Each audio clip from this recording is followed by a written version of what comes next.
পদত্যাগের সিদ্ধান্ত বাড়ালো জল্পনা। বাংলাদেশ ক্রিকেট বোর্ডের cricket operations chairman Jalal Yunus পদত্যাগ করেছেন। জালাল ইউনুস বোর্ডের একজন পরিচালক ছিলেন, তিনি পদত্যাগ করেছেন। ক্রিকবাজের রিপোর্ট অনুযায়ী জালাল ইউনুস বলেছেন, ক্রিকেটের স্বার্থে আমি বোর্ড থেকে পদত্যাগ করেছি।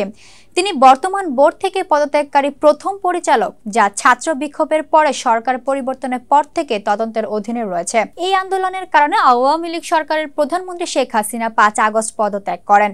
বিসিবি সভাপতি নাজমুল হাসানও পদত্যাগ করায় বোর্ডের পরিবর্তন আসতে পারে বলে আশা করা হচ্ছে। নাজমুল হাসান পাপনের লক্ষ্য ক্রিকেটের স্বার্থে পদত্যাগ করে নতুন সরকারকে সহযোগিতা করা। জালাল ইউনুসের পদত্যাগ বাংলাদেশ ক্রিকেট বোর্ডের উল্লেখযোগ্য পরিবর্তন ইঙ্গিত দিচ্ছে। রাজনৈতিক পালাবদল এবং বোর্ডের কাজকর্ম নিয়ে তদন্তের মধ্যে তার এই সিদ্ধান্ত। জালালের পদত্যাগ বাংলাদেশের ক্রিকেট কার্যক্রমকে ব্যাপক প্রভাব ফেলতে পারে।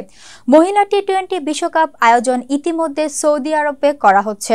যদি বোর্ড সভাপতি পদত্যাগ করেন এবং বোর্ডের সরকারের হস্তক্ষেপ বেড়ে যায়, তাহলে আইসিসিতে বিসিবি সদস্য পদ নিষিদ্ধ করতে পারে।